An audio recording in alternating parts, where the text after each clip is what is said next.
Please complete. Bueno, perfecto entonces. Bueno, vamos entonces a ver hoy serie de tiempo. Ustedes van a ver Power que yo estoy usando acá tiene la fecha de hoy porque he corregido algunos detalles de ortografía y algunas cositas así, pero creo que no tiene nada diferente al que ustedes tienen. Bueno, ustedes recuerdan en estadística y probabilidad, habíamos hablado de distintos tipos de datos. Habíamos hablado de escalas, de datos cualitativos, cuantitativos, pero también de la forma que podían alcanzar los datos. Y entre ellos teníamos los de corte transversal y los de corte longitudinal. Series de tiempo se encuadran en eso, ¿no? En un conjunto de datos que son recolectados a lo largo del tiempo. Entonces, es la única vez que vamos a ver o que estamos mirando esto. Normalmente, en el estudio o en el análisis de regresión y en el análisis de regresión lineal, lo que se ve es un conjunto de individuos en un momento del tiempo. Por ejemplo, todos los alumnos habíamos mencionado que han sacado una nota en cálculo 1 y los mismos alumnos con su nota en estadística y probabilidad. Pero hay un número de individuos, ¿no es cierto?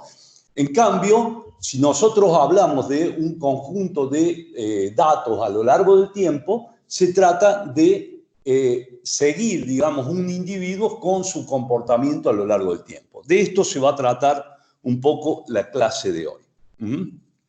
Entonces, el análisis de serie de tiempo es parte de las herramientas cuantitativas que se pueden utilizar para realizar pronósticos. O sea, que normalmente uno de los usos que se pretende, ya vamos a ver también sus problemas, ¿no? Es realizar pronósticos.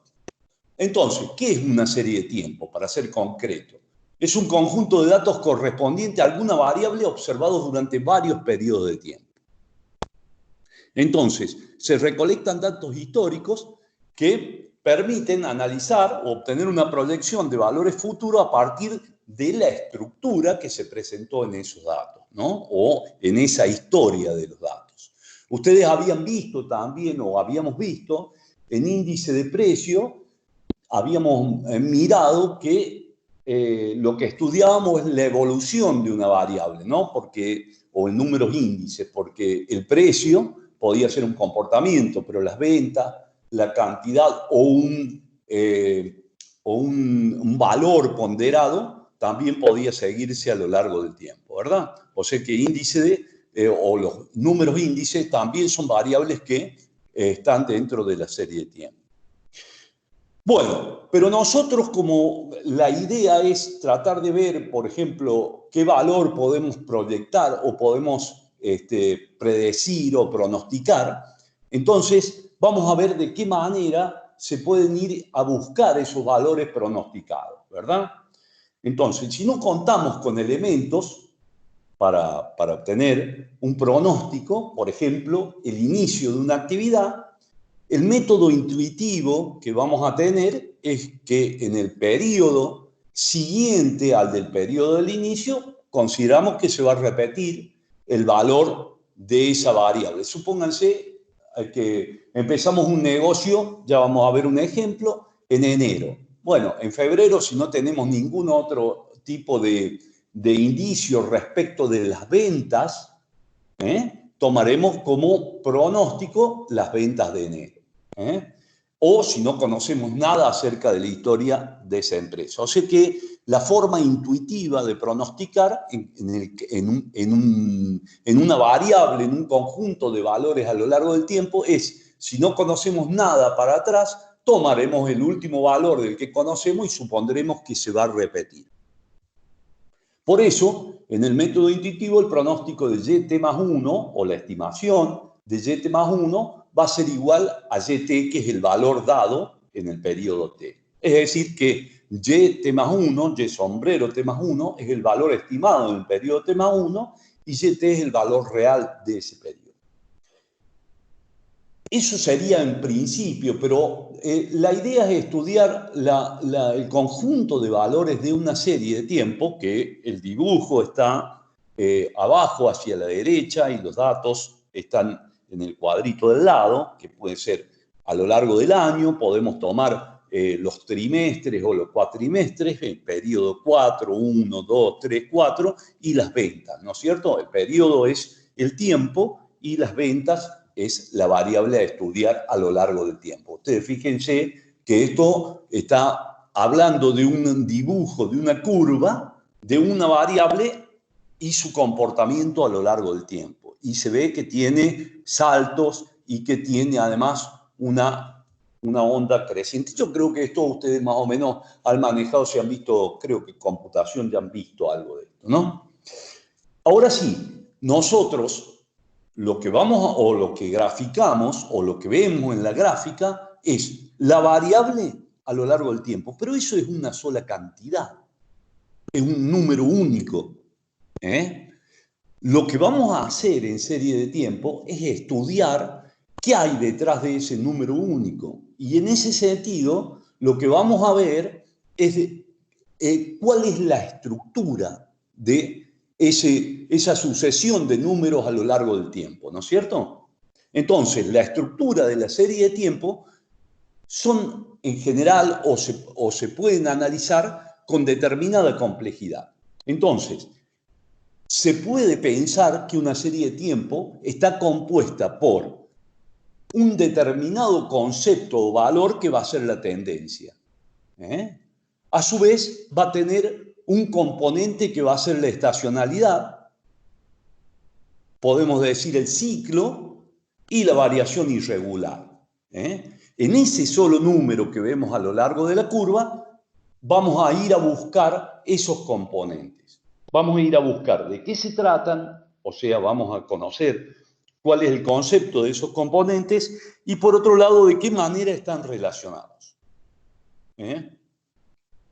Entonces, vamos a ir a ver la tendencia, de qué se trata o cuál es el concepto que se le asigna tendencia. La tendencia es el comportamiento a largo plazo que muestra la serie. Si este ha sido ascendente o descendente, es decir, de qué manera, si es que ha tenido un crecimiento, ha sido ese crecimiento, eso lo muestra la tendencia. Si es ascendente o descendente, cuáles han sido las variaciones y si pueden adoptar distintas formas. Normalmente puede haber varios modelos que pueden mostrar la tendencia. Nosotros acá vamos a ver la más sencilla, que es la forma lineal, o sea, la recta, al igual que en regresión lineal. Pero puede tener otro tipo de modelos, el análisis o el estudio de la tendencia. ¿Sí? Bien. También el componente estacional. Dentro de un periodo de un año, es probable que una variable económica, pueda reaccionar a distintos tipos de eventos que se pueden dar con cierta regularidad, ¿verdad? En determinados subperiodos de tiempo, que pueden estar vinculados al clima, a determinado tipo de operatividad económica del negocio por efectivamente causas del tipo estacional, aunque no necesariamente, o sea, si bien se las menciona como estacional por la característica de la estación del tiempo, no necesariamente tiene que ser por el tiempo, sino que está abierto a que tenga una cierta regularidad en determinado momento del calendario por algún motivo en particular, que puede escapar incluso a la estacionalidad, pero sin duda la estacionalidad en términos de tiempo ha sido lo que ha definido este componente, ¿no? Entonces, las fluctuaciones que se originan estacionalmente se repiten o tienden a repetirse en momentos similares de un año. Sin embargo, también es posible que en periodo más corto también se encuentren oscilaciones. Es decir, si lo analizamos, qué sé yo, a lo mejor semanalmente o quincenalmente, en fin, o en periodos bimestrales o en periodos trimestrales, etcétera, ¿no es cierto? Con datos anuales, las variaciones estacionales, o sea, si nosotros operamos solamente con años, las variaciones estacionales no estarían presentes. Lo que vamos lo que estamos tratando de estudiar es justamente un fenómeno de corto plazo, o sea, en el término de un año, y que se debe a una regularidad en la operatividad de la variable que está sujeta a análisis, ¿no? Entonces, con datos anuales las variaciones estacionales no estarían presentes y es por este motivo que para poder observarlas los datos se analizarían, digamos, en periodos menores de un año. Por ejemplo, trimestrales, mensuales, semanales o diarios. O sea que si nosotros tenemos una serie de tiempo y la tenemos que estudiar y esa serie de tiempo está dada en términos anuales, ya sabemos que el componente estacional no es parte de la estructura de ese dato. Eso es un tema, ¿no? Por un lado, o sea, no vamos a querer buscar estacionalidad en una serie de datos que están referidos o enunciados en términos de años. Sí vamos a buscar estacionalidad cuando el subperíodo sea inferior al año, ¿no? Es decir, que sean mensuales, que sean quincenales, depende de la característica. En un caso podemos estar analizando un índice de la bolsa, en otro caso podríamos estar analizando una heladería o una casa deportiva que vende, por ejemplo, artículos de montañismo o para la nieve, etcétera, ¿no es cierto? Entonces, ahí se tomaría, por ejemplo, todo el tema vinculado a un subperiodo inferior al año. En ese sentido, las variaciones estacionales estarían tomadas en esos subperiodos. Y la forma de la variación estacional es la curva que vemos abajo, ¿no es cierto? Se repite en determinados periodos de tiempo del año, se repite un pico o se vuelve a dar o un pico o una depresión, ¿verdad? Eso es mostrar la forma. Todo esto está desarrollado en el apuntito que le dimos de serie de tiempo. También vamos a ver el ciclo o las variaciones cíclicas. Dice, las variaciones por encima y por debajo de la tendencia durante un periodo de tiempo se denomina ciclo. Los ciclos abarcan periodos mayores a un año. Entonces tenemos ciclos que son variaciones mayores de un año y que duran un periodo extenso de tiempo. Las fases de un ciclo pueden ser expansión, pico, contracción y depresión, y la forma sería esos picos que se dan por encima de la tendencia a lo largo de un periodo más largo de tiempo que un año. Ahora bien, ¿qué es un ciclo? ¿Hacia dónde apunta este concepto de ciclo? Esto está referido a la teoría económica, ¿no? A ciclos económicos. Por eso es que las fases de un ciclo económico, para eso, digamos, hay le deben haber dado en economía, las fases están, digamos, se describen como expansión, se logra un pico, una contracción o una depresión, ¿no es cierto? Siempre la economía avanza, digamos, con efectos cíclicos. Se sabe que de alguna manera la organización económica no está equilibrada permanentemente y hay problemas en donde esos desequilibrios generan este tipo de movimientos cíclicos. A eso está referido el ciclo.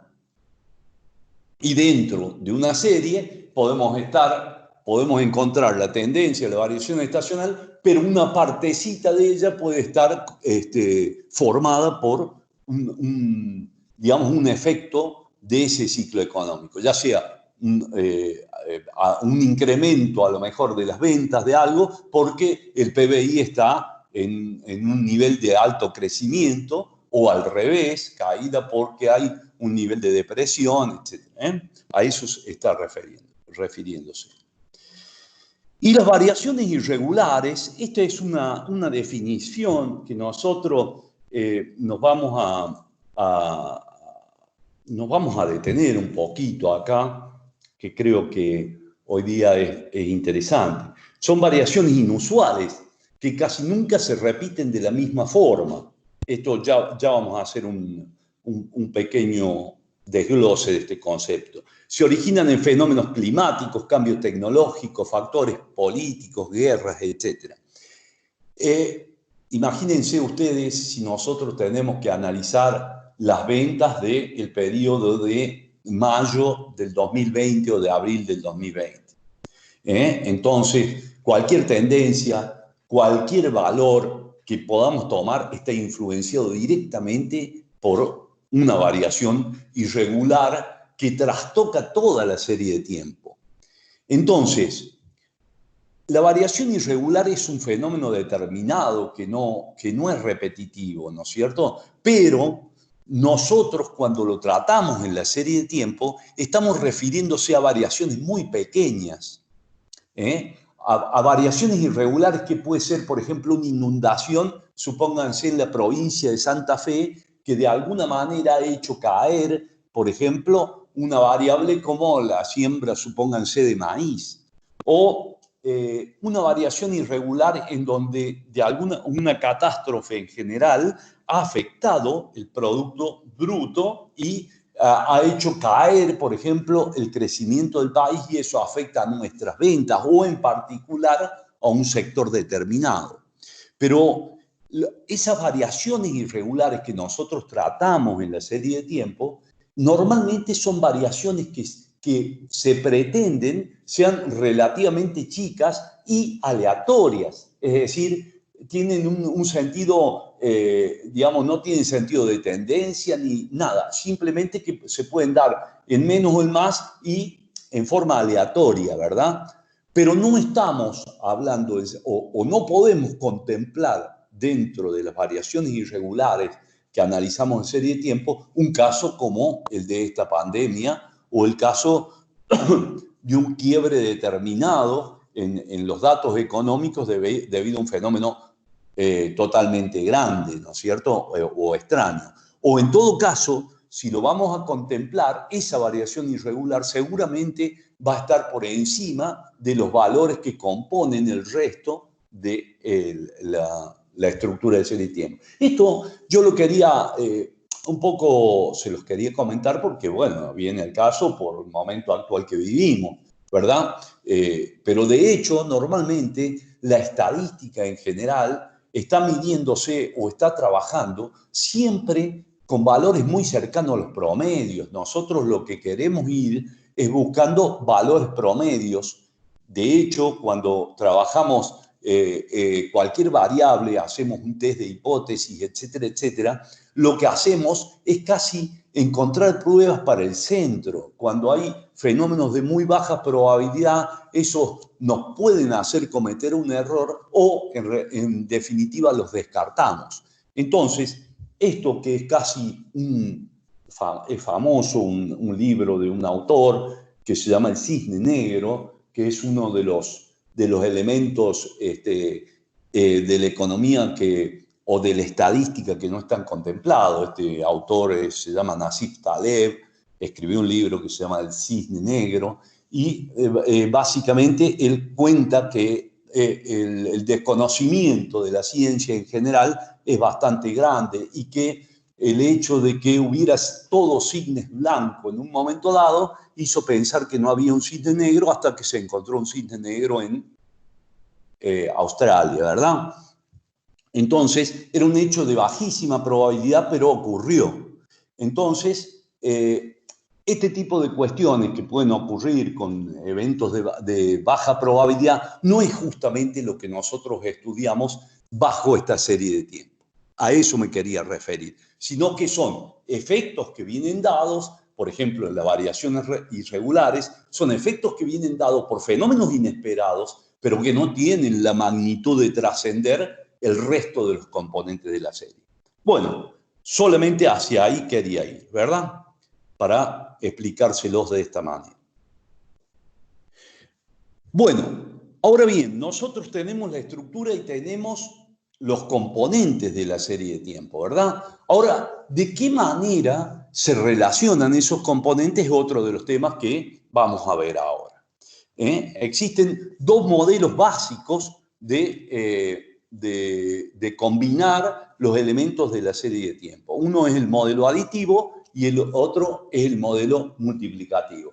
Como ustedes deben recordar, cuando vimos índice de precio, que veíamos la variación de una magnitud, también teníamos en claro que la variación de una magnitud la podíamos medir de dos formas, o por los incrementos o por los cocientes. Entonces, esto es más o menos lo mismo. De alguna manera se van a agregar elementos de una serie de tiempo, ya sea a través de un modelo aditivo o un modelo multiplicativo.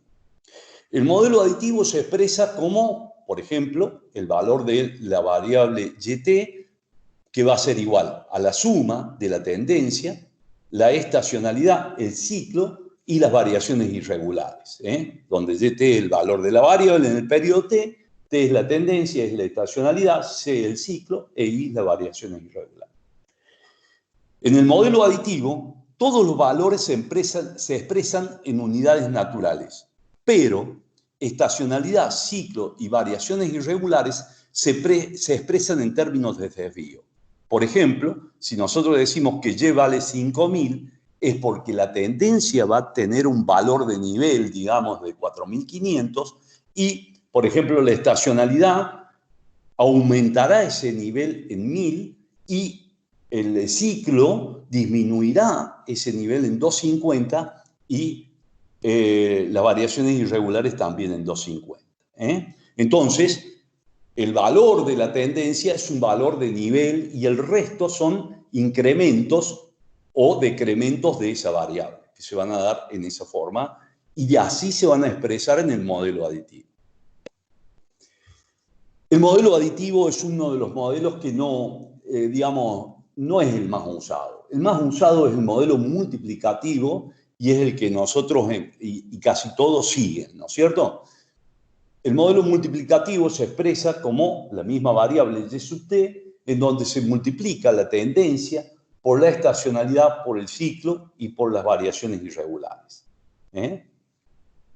Ahora bien, en el modelo multiplicativo, también la variación, la tendencia va a ser uno de los valores que se va a medir por nivel. Y el resto se va a agregar multiplicándolo en términos de índice, que sería la forma de agregarlo en general. Así vemos un ejemplo. Por ejemplo, si la morosidad en un comercio puede estar dado por datos que se componen de la siguiente manera. La tendencia es de 3.000, la estacionalidad es del 70%, o sea que eso genera un índice de 170 o un tanto por 1 de 1,7.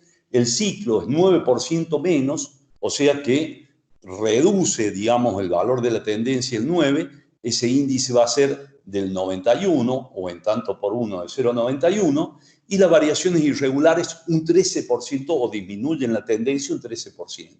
El índice será de 87 y en tanto por 1, 0,87 y por lo tanto el valor de Y va a ser los 3.000 multiplicado por 1,7 que aumenta, digamos, la estacionalidad, el valor de las ventas en un 70%, disminuye por el ciclo a 0, se multiplica por 0,91, lo disminuye en un 9% y en un 13% por las variaciones irregulares, multiplicándolo por 0,87. O sea que se usa, en cierto modo, el manejo de los índices y la forma multiplicativa para componer o para comprender cómo se construye el valor de la serie. Esto es importante porque después cuando lo descomponemos, de alguna manera, si el modelo es multiplicativo, todo lo que vamos a tener que hacer para descomponer una serie es dividir.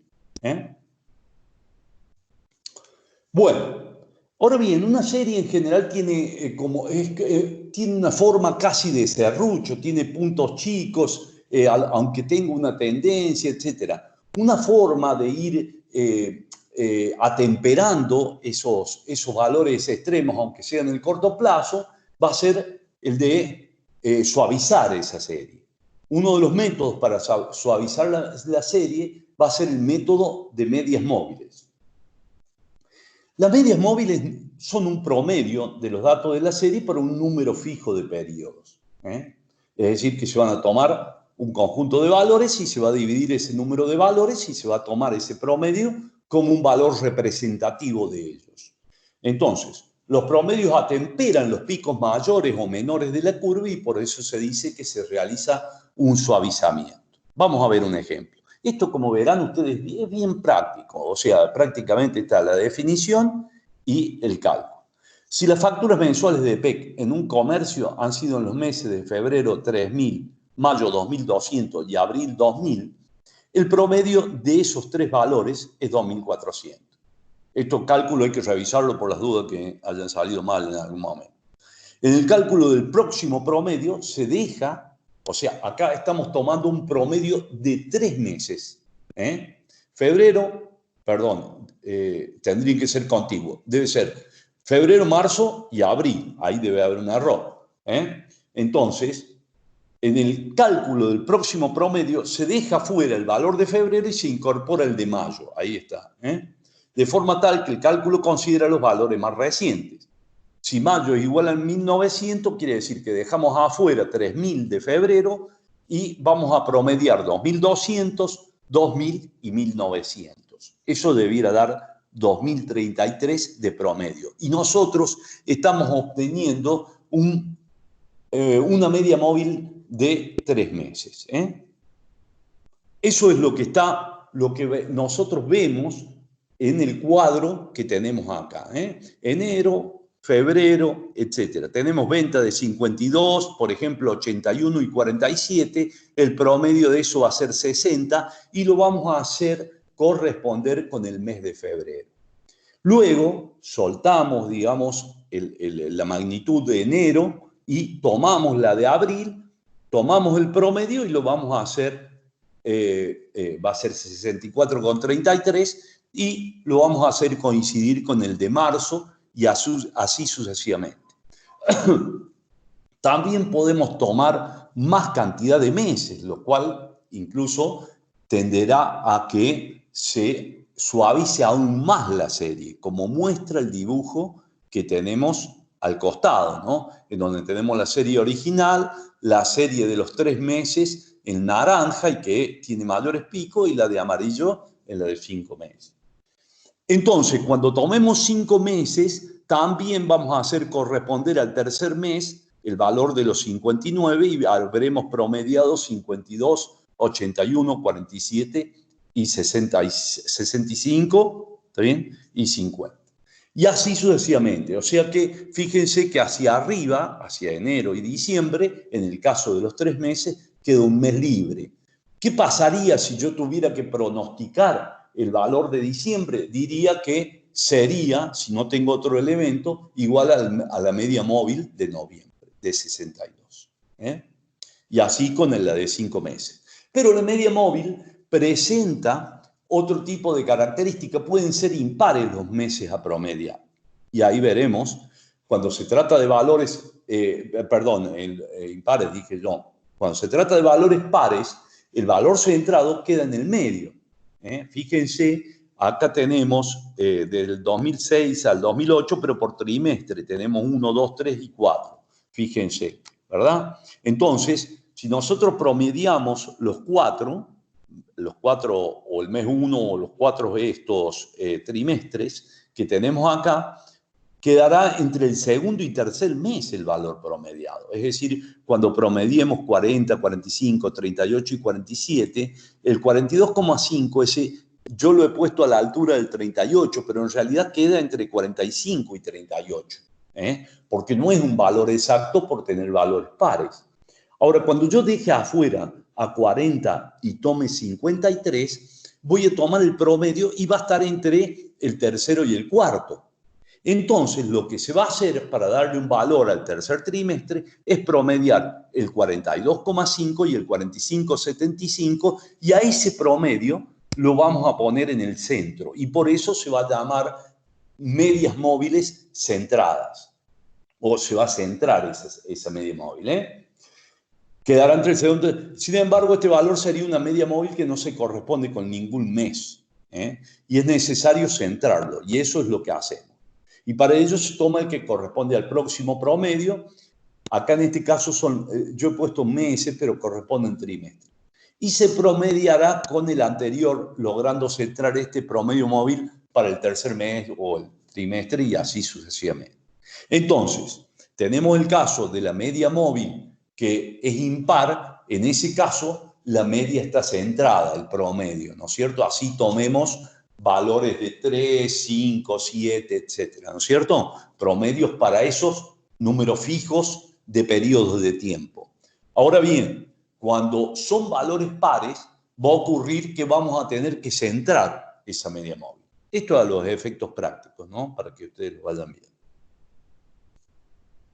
Bien, entonces, como dijimos, la media móvil era uno de los métodos para suavizar y también de un cierto nivel de predicción en el caso en que no tengamos otro elemento. Nosotros queremos ver de qué manera se comporta la curva habiéndole sacado esos picos extremos de corto plazo, porque ustedes vieron que promediaríamos en cierto modo periodos de 3, 5 meses, se pueden hacer hasta de 12 meses, ya vamos a ver que lo hacemos, pero una vez que hagamos una media móvil de 12 meses, eliminamos las variaciones estacionales. El suavizamiento de una serie cronológica también lo podemos hacer mediante lo que se llama un suavizamiento exponencial. Y esto es obtener un valor que se autocorrige y ajusta los pronósticos en la dirección contraria a los errores pasados. ¿Por qué? Y porque esto va a ser prácticamente una media ponderada entre el valor del periodo anterior y el valor pronosticado del periodo. O sea que f de i más 1 va a ser alfa por a sub i por 1 menos alfa de f sub i, donde f de sub i más 1 es el valor pronóstico del periodo i más 1, f sub i es el valor pronosticado del periodo anterior y a sub i es el valor real del periodo i. Entonces, lo que hace esto es de alguna manera ir ajustando el pronóstico al valor real. ¿Con qué? ¿Mediante qué? Mediante una ponderación que va a estar dada por el alfa, por el valor de alfa, ¿sí? Pero ya vamos a ver que esto en realidad lo que trae arrastrando es prácticamente toda la historia de la serie. Entonces, vamos a referirnos un poco a alfa y vamos a decir que es el valor de una constante de suavizamiento que asume un valor entre 0 y 1. El suavizamiento exponencial obtiene un pronóstico que es el promedio ponderado de valores actuales y anteriores. El valor seleccionado de alfa es importante, ya que es la ponderación que existe entre los datos reales y el pronóstico.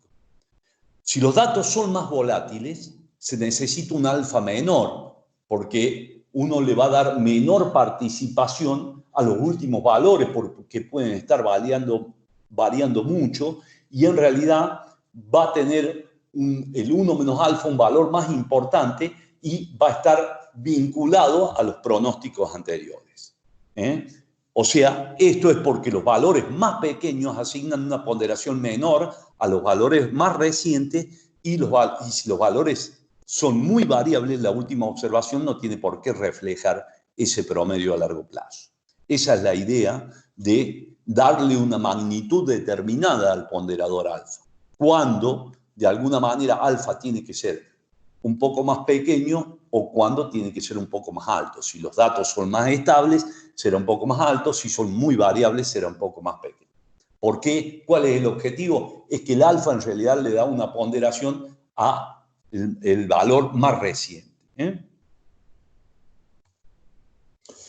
Acá vamos a ver un ejemplo. Si en el mes de febrero, por ejemplo, se vendieron 110.000 pesos en un negocio cualquiera de la ciudad y se quisiera pronosticar las ventas del mes de marzo y se considera que el pronóstico para el mes de febrero fue de 105.000 pesos, el valor pronosticado de marzo con un alfa de 0,30 sería, bueno, y acá empezamos a calcular. Yo iría directamente al cuadro porque es más práctico. Ahí en ese caso nosotros tenemos un solo dato en enero que es el de las ventas de 105.000 pesos. Fíjense que en la segunda columna, como en enero se vendió 105.000 pesos, está puesto en términos de miles, ¿verdad? Y no tenemos otro elemento, pasaría a la segunda columna, en febrero, el pronóstico de 105.000. Ese es el valor que teníamos. Es el YT más 1 del primer cuadrito. No tenemos otra posibilidad. Entonces pensamos que el verdadero valor que va a haber en febrero es 105. Pero en realidad en febrero se vendió 110, ¿sí? Y ahora, como se vendió en 110, nosotros queremos pronosticar el mes de marzo. Y vamos a armar el pronóstico del mes de marzo viendo las ventas, que es el valor de febrero, por el alfa, que son los 110.000 por 0,30, y eso componen los 33 pesos. Y a su vez vamos a tomar el pronóstico del mes, o sea, el que teníamos realizado por las ventas del mes anterior, y lo multiplicamos por 0,7, que es 1 menos alfa. Y eso compone 106,50, que trasladamos a la fila siguiente de la columna número 2 de pronóstico, ¿verdad? Si ahora en marzo vendemos 107.000, hacemos lo mismo, ¿no es cierto? Multiplicamos los 107.000 por 0,30, los 106 que son del pronóstico anterior por 74,55, por 0,70 nos da 74,55, y eso nos da el pronóstico que sigue, y así sucesivamente. Así se va armando el suavizamiento exponencial, y al llegar a mayo nosotros tendríamos el pronóstico de 108,26 para las ventas de mayo. Entonces, esto nos daría una especie, ¿qué sería? Una especie de, en términos de álgebra, combinación lineal convexa, digamos, de valores, ¿no es cierto? En donde la suma del alfa y 1 menos alfa es 1, y esto termina de alguna manera ajustando esos valores por los errores que se vayan cometiendo. Ese es el sentido del suavizamiento exponencial. Bueno, pero antes de pasar a lo que viene, que es el análisis de la tendencia, vamos a decir que el suavizamiento exponencial y las medias móviles, cuando hay tendencia, en realidad cuando hay una tendencia que se pueda modelizar, no se va a usar eso. Sobre todo porque vamos a usar un análisis de la tendencia, ¿verdad? En esos términos. Pero el suavizamiento exponencial, además, sería el de grado ese, sería el de grado 1. Nosotros, si tuviéramos que contemplar tendencia, tendríamos que hacer un suavizamiento exponencial con otro modelo que no tiene por qué ser explicado en esta materia, porque serie de tiempo es casi una materia en sí misma, ¿no es cierto? Sino que ustedes tienen que saber que en realidad cuando existe una tendencia muy marcada, el suavizamiento exponencial no sería el método para pronosticar. Lo mismo pasaría con las medias móviles. Habría que empezar a trabajar con los valores de la tendencia. Entonces, el análisis de la tendencia que vamos a hacer en una serie de tiempo es el que permite, perdón, y me quería referir, cuando en realidad no sabemos si es muy ascendente, descendente, si está marcado el modelo de la tendencia. Sí, claro que usamos medias móviles y suavizamiento exponencial. Nos van a dar incluso un cierto horizonte acerca de qué pasa con esa variable, si tiene un comportamiento de tendencia, y pronosticaríamos así determinados valores. Pero si nosotros ya hemos descubierto de alguna manera que podemos modelizar, esto no sería de utilidad, ¿no es cierto? Entonces, pasaríamos al análisis de la tendencia que permite hacer pronóstico cuando la tendencia se prefigura como ascendente o descendente. Nosotros vamos a ver solamente el análisis de la tendencia en términos de una regresión lineal, como vimos del capítulo anterior. O sea que vamos a calcular la tendencia haciendo YT igual a B0 más B1 por X. Acá me quiero detener un poco incluso porque en la clase anterior, si bien desarrollamos todo, me quedó un poquito, no sé si alcancé a explicar, y me interesa mucho que ustedes recuerden la clase anterior en donde teníamos Y igual a B0 más B1 por X, y en ese sentido, lo que es muy importante que también estudien, y que yo no sé si lo desarrollamos tanto, es el significado de los valores de B0 y B1.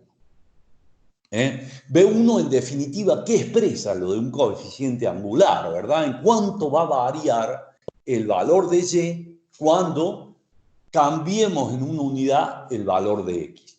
Eso ténganlo bien presente, eso estudienlo, porque también es una de las partes significativas del análisis de regresión que nosotros vamos a usar y que les vamos a pedir.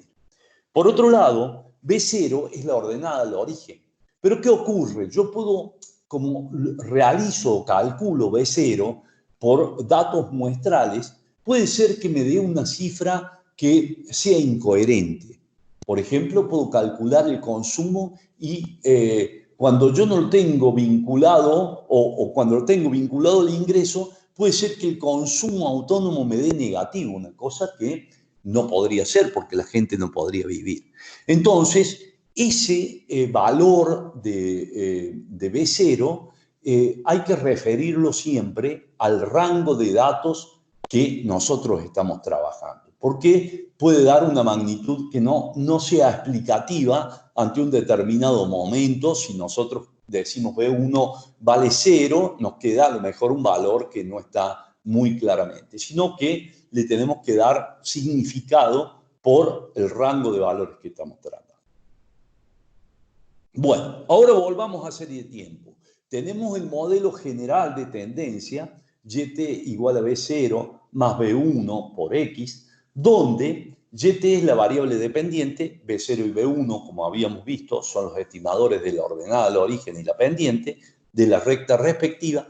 X es la variable independiente que en series de tiempo va a significar el tiempo y va a estar expresado en una manera codificada. Fíjense que en el cuadro de abajo a la izquierda, el primero, vamos a tener desde el 2003 al 2018 y vamos a tener como segunda columna el periodo. Y vamos a decir que comienza en el 1, en el 2, en el 3, etc. Y esos son los valores que va a asumir X. ¿Está claro?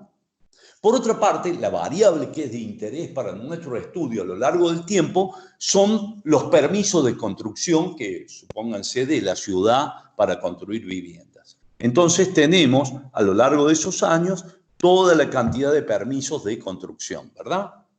A partir de ahí, lo que está en el cuadro de la derecha es exactamente el desarrollo de lo que vimos para encontrar los valores de B0 y B1 por mínimos cuadrados ordinarios. Así le vamos a restar a la variable X su media, a la variable Y su media, y el sumatorio de X menos X barra por Y menos Y barra dividido el sumatorio de X menos X barra al cuadrado nos dará B1, y Y media menos B1 por X media nos dará B0. ¿Correcto? Acá están todos los cálculos para que ustedes puedan corroborar ese ejercicio que en realidad nos va a dar este resultado. De modo que B1, que es el sumatorio de X menos X barra por Y menos Y media sobre el sumatorio de X menos X barra todo al cuadrado, va a ser igual a 588,5 sobre 340 y nos da ese valor. Y lo mismo B0 nos va a dar 70,2 si todos los cálculos están bien hechos, ustedes corrobórenlo. De forma que ahora tenemos YT, o la recta de estimación en términos de la tendencia, como 70,2 más 1,73 por XT o por la variable tiempo. De forma que los valores de B0 y B1 son respectivamente 70,23 y 1,73. Y la ecuación de regresión está representada por eso, en donde T ahí asume el valor de X, ¿verdad? T o X. Si reemplazamos por el primer periodo de tiempo, fíjense, abajo vamos a tener Y1, 70,23, más 1,73 por 1, va a ser 71,96. Y de esa manera vamos a ir estimando, la estimación no es otra cosa que un pronóstico, ¿no es cierto? O pronosticando los valores que va a ir teniendo la serie de tiempo o la tendencia. De manera que todos los valores estimados son un pronóstico de los permisos de construcción teniendo como variable independiente al tiempo. Es decir, que si se mantiene la tendencia de la serie, se puede pronosticar, esto es importantísimo, si se mantiene la tendencia de la serie, se puede pronosticar el valor para el periodo 18, que sería en el año 2020 igual a 104,8, y surge solamente de reemplazar el 1 acá multiplicando por 18. Creo que por 18, a ver. Son 16, claro, el periodo 16. El 2018, dice 2018, no, el 2020 serían 18. Y vamos a ver si acertamos con los permisos de construcción justo en este año. Bien, entonces de esa manera nosotros estaríamos calculando la tendencia para toda la serie. Es decir, reemplazamos por cada periodo de tiempo la ecuación de regresión y nos da el valor de la tendencia. Bien, todo esto para saber que cada uno de la serie de tiempo hasta ahora, ¿qué hemos visto? Para hacer un redondeo. Hemos visto lo que es una serie de tiempo, cómo es la estructura de una serie de tiempo, cuáles son los conceptos que lo comprenden, cuáles son los modelos que en realidad agregan esos valores que nosotros consideramos como parte de la serie de tiempo, y hemos visto de qué manera podemos ir tratando a la serie de tiempo de manera tal que podemos ir consiguiendo valores a pronosticar a través de las medias móviles, el suavizamiento exponencial y la tendencia, ¿correcto? Ahora vamos a descomponer una serie de tiempo, pero simplemente porque, en definitiva, el análisis fundamental de esa descomposición es ver cómo se va descomponiendo, que en realidad es usar el modelo multiplicativo, pero al revés. Pero además es buscar uno de los valores más complicados, que es el de las variaciones estacionales. Se descompone una serie de tiempo cuando se aíslan los 4 componentes que forman el modelo. Entonces, el punto básico que queremos ir a buscar es el índice de estacionalidad, que es lo más complicado. Primero se debe obtener un índice de estacionalidad. De la simple lectura se puede observar si los datos de la serie presentan signos de estacionalidad. Es decir, nosotros dibujamos la serie y vemos primero si tenemos datos que son menores al año, ¿no? Y luego si ese comportamiento se repite en determinados periodos, en iguales periodos de tiempo sería. Esto es cuando en ciertos meses del año la serie presenta incrementos vinculados a la época del año o por la estacionalidad, ¿verdad? Para obtener el índice de estacionalidad es necesario calcular las medias móviles para los 12 meses. Es decir, que vamos a eliminar la estacionalidad. Este suavizamiento elimina exactamente la estacionalidad y las variaciones irregulares. Todo promedio, toda media móvil lo que saca son los picos, esos pequeños, que serían las variaciones irregulares. De forma que en el modelo multiplicativo YT, que es T o la tendencia por la estacionalidad, por el ciclo y las variaciones irregulares, cuando dividimos o sacamos el promedio de medias móviles, obtendremos el YT o la serie de medias móviles que va a estar dada por la tendencia por el ciclo. Una vez que tenemos el valor de las medias móviles, lo que tenemos es tendencia por ciclo. Si nosotros ahora dividimos la serie original, YT, por esa YT de medias móviles que hemos calculado, nos va a quedar, dividiendo T por E, por C, por I, dividido T por C, nos va a quedar la estacionalidad por las variaciones irregulares, que es la razón, se llama así, por media móvil, esa división. El procedimiento es particular porque se comienza eliminando la estacionalidad para obtener la estacionalidad. Esto sería en términos más criollitos y con números de esta manera. Nosotros tenemos desde el año 2016 en adelante, ¿verdad? Tenemos por mes los datos, fíjense. Tenemos la variable que hemos observado, que es la variable general, YT, que son las utilidades. No sé, estarán dadas en términos de porcentaje o en términos de miles o de millones, etcétera, pero están dadas así, enero 10, 9, etcétera, ¿no es cierto? Entonces, fíjense que se calcula un promedio móvil para 12 meses, ¿sí? Entonces, el primer promedio va a dar entre 6 y 7, porque en realidad es está descentrado, ¿no es cierto? Y sería 15,58. Y así cuando larguemos el primer mes y tomemos el que sigue, va a ser 15,50, etcétera, que va a ser para el mes siguiente. Entre esos dos vamos a ir tomando el promedio centrado, que va a ser 15,54 y así sucesivamente. Tengan en cuenta cuando ustedes revisen estas cuentas que yo los he ubicado en función de la planilla. No he podido ponerlo entre junio y julio el 15,58, ni entre julio y agosto al 15,50. Ténganlo en cuenta. Pero sí le corresponde a julio el 15,54 y así. Que son los centrados, los valores centrados. Ya ahí tenemos, en definitiva, la media móvil para 12 meses centrada. O sea que podemos usar ese valor, ¿verdad? Esa media móvil va a ser la tendencia por el ciclo, conforme a lo que tenemos. Ahora bien, ¿qué vamos a hacer? ¿Qué vamos a hacer? Vamos a dividir la variable original, esa utilidad o YT, dividida la utilidad por medio móvil centrada. ¿Cuándo la vamos a dividir? Y cuando tengamos el valor. Es decir, que vamos a dividir, fíjense, acá sería 27, ¿sí? Dividido 15,54, ¿sí? Y eso debiera dar 1,73. Luego, debiéramos dividir 26, 15,58 y así sucesivamente tenemos ese cociente que es 1,73, 1,68. Fíjense este que tiene 9, que corresponde a enero. Fíjense, a enero. Tiene 9, fíjense. Y el otro enero, porque acá se van a repetir los meses, tiene 10. Ese enero es de 2017, ¿sí? Y cuando lo dividamos 15,87, que es el valor que tiene, va a ser, SN va a ser de 0,56,69. ¿Sí? Cuando nosotros dividimos por la tendencia y el ciclo la serie original, nos queda en realidad la estacionalidad por las variaciones irregulares.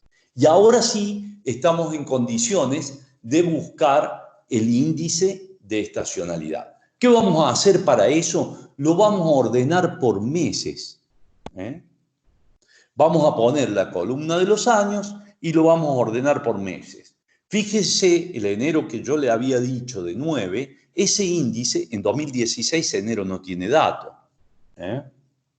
Tiene 0. Pero en 2017 el índice, que era el 9 dividido los 15 y pico, da 0,56. Y 10 dividido algo similar en 2018, 0,58,97. Entonces, nosotros ordenamos esto para poder obtener un promedio del mes, del índice del mes, que es lo que vamos a ir a calcular. Por supuesto que se va a partir esto entre julio, porque en julio vamos a tener datos del 2016 y del 2017, pero no vamos a tener del 2018, lo que pasa con enero, febrero, marzo, etc. Entonces dividimos este promedio, que va a ser 0,56,69 y 0,58,97 por 2, y vamos a obtener un promedio de esos índices de estacionalidad, ¿verdad? Ahora bien, esos índices de estacionalidad, si nosotros los sumáramos y si nosotros hubiéramos tenido, digamos, ya totalmente uniformemente distribuida todas esas ventas, en realidad eso debiera sumar 12. Pero por el cálculo mismo propio entre el efecto de las variaciones, puede que dé un poquito más chico, un poquito más grande, ¿verdad? Porque esto tampoco es tan exacto. Y tenemos 11,84. Entonces, lo que vamos a hacer es dividir 12 dividido 11,84, nos va a dar una especie de índices mayor que 1, y fíjense que eso lo vamos a multiplicar por cada uno de los valores de manera tal que los normalizamos. Vamos a decir que los normalizamos, dado que ahora sí la suma va a dar 12. ¿Está claro? Y eso sí ya es el índice de estacionalidad. Y acá se terminó. Se terminó, pero ¿por qué? Porque vamos a decir, no he puesto más filmina, porque en realidad lo que se usa ahora es el índice de estacionalidad. ¿Y para qué se usa? ¿Cuál es la utilidad del índice de estacionalidad? La utilidad del índice de estacionalidad es básicamente ver qué pasa si yo tengo, por ejemplo, un promedio de 16, o tengo un valor de ventas de 16 de enero, estacionalizadas va a ser 16 por 0,60. Si tengo un promedio de 12, desestacionalizado, si yo lo quiero sacar el valor estacionalizado, eso va a ser 12 dividido 0,60. Quiere decir que este índice le voy a dar el sentido de inflar o desinflar por estacionalidad el valor de la serie. ¿Está claro? El resto de los valores no tiene mayor importancia de buscar, porque este es el más difícil. El resto de los valores, por ejemplo, las variaciones irregulares, solamente se eliminan por medias móviles. Y lo mismo se hace con el ciclo. Con lo cual, no son términos, está explicado en el apunte, no son términos en los que nos vayamos a detener porque no tiene mayor nivel de complejidad. Así que ustedes mírenlo y en definitiva, hasta acá hemos llegado con la descomposición de una serie. Porque si tuviéramos que seguir, tendríamos que ver que podemos calcular una tendencia, eso cargarle el índice de estacionalidad, eventualmente el valor que tiene el ciclo y el valor de las variaciones irregulares. Pero tampoco es tanto el objetivo, porque en definitiva los valores más importantes están dados por la tendencia y por la estacionalidad, ¿verdad? Esos son los valores que más importan en la serie de tiempo. Bueno, pienso que con esto habríamos un poco terminado este tema. No sé si les quedó claro.